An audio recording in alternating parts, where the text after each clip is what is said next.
আসসালামু আলাইকুম প্রিয় দর্শক, হাজির হয়ে গেলাম আরও একটি নতুন রেসিপি নিয়ে। চিকেনের মধ্যে সবচেয়ে জনপ্রিয় খাবার হচ্ছে আলু দিয়ে মুরগির ঝোল।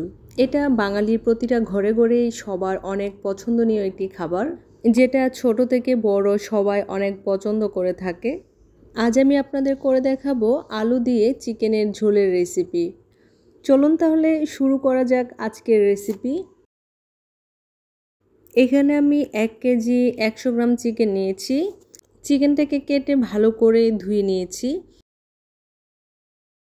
আর নিয়েছি আলুগুলাকে আমি খোসা ছাড়িয়ে মাঝখানে এরকম করে কেটে নিয়েছি। প্রথমে আমি আলুগুলাকে ভেজে নিব। আর ভেজে নেওয়ার জন্য এখানে নিয়েছি পরিমাণ মতো লবণ আর হাফ চা চামচ হলুদ। আলুগুলাকে ভালো করে হলুদ আর লবণ দিয়ে মেখে নিচ্ছি। এবার চুলায় একটা পাতিল বসিয়ে আমি পরিমাণ মতো তেল দিয়ে দিয়েছি। তেলটা ভালো করে গরম হয়ে আসার পর দিয়ে দিলাম আলুটাকে আমি তেলের মধ্যে হালকা ভেজে নিচ্ছি। আলুটা হালকা ভাজা হয়ে গেলে আমি আলুটাকে উঠিয়ে নিচ্ছি।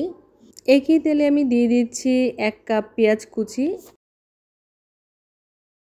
মাঝখানটা ছিঁড়ে 2টা তেজপাতা দিয়েছি, 3টা দারুচিনি দিয়ে দিলাম, দিয়ে দিচ্ছি লং আর 3-4টা এলাচ। এগুলাকে একটু ভেজে নেওয়ার পর আমি হালকা পানি দিয়ে দিচ্ছি 4 চা চামচ আদা রসুন বাটা, দিয়ে দিচ্ছি 1 চা চামচ জিরা বাটা। আপনি চাইলে এখানে গুঁড়া জিরাটাও ব্যবহার করতে পারেন। এবার দিয়ে দিচ্ছি গুঁড়া মশলা। আমি এখানে 1 চা চামচ মরিচের গুঁড়া, 1 চা চামচ ধনিয়া গুঁড়া আর হাফ চা চামচ হলুদের গুঁড়া দিয়েছি। দিয়ে দিচ্ছি স্বাদ মতো লবণ। আমি যেহেতু হলুদ দিয়ে আলুটাকে ভেজে রেখেছি, এই জন্য হলুদের পরিমাণটা এখানে কম দিয়েছি। মশলাটা যখন ভালোভাবে কষানো হয়ে যাবে আর তেলটা উপরে ভেসে উঠবে, তখনই দিয়ে দিতে হবে চিকেনটা দিয়ে আমি মশলার সাথে ভালোভাবে নেড়েচেড়ে মিশিয়ে নিচ্ছি। চুলার হিটটা মিডিয়ামে রেখে আমি চিকেনটাকে ঢেকে দিচ্ছি 5 মিনিটের জন্য। ফিরে এসেছি 5 মিনিট পর। দেখুন চিকেন থেকে কিন্তু অনেকটাই পানি বেরিয়ে এসেছে। এই পর্যায়ে খেয়াল রাখতে হবে যেন মশলাটা নিচে লেগে না যায়, তাহলে কিন্তু তরকারিটা খেতে ভালো লাগবে না। আমি দিয়ে দিচ্ছি আলু। চিকেনটা কষানো হয়ে যাওয়ার পর দিয়ে দিতে হবে আলু। চিকেনের সাথে আলুটাকে ভালো করে মিশিয়ে নেওয়ার পর আমি আবারও ঢেকে দিচ্ছি 10 মিনিটের জন্য। ফিরে এসেছি 10 মিনিট পর। চিকেন আর আলুটা কিন্তু অনেকটাই কষানো হয়ে গিয়েছে। এই পর্যায়ে দিয়ে দিচ্ছি পানি। চিকেনটা সিদ্ধ হতে কতটুকু সময় লাগবে তার উপর ডিপেন্ড করে পানির পরিমাণটা দিয়ে দিবেন।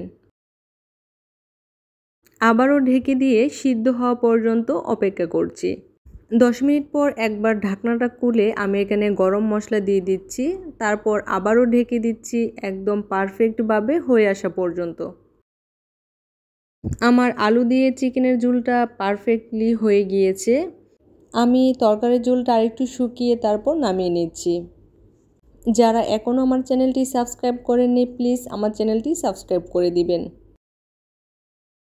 তো তৈরি হয়ে গিয়েছে আমার আলু দিয়ে চিকেনের ঝোলের রেসিপি। বাঙালি ঘরে ঘরে প্রতিটা মানুষেরই অনেক পছন্দনীয় একটি খাবার হচ্ছে আলু দিয়ে চিকেনের ঝোল।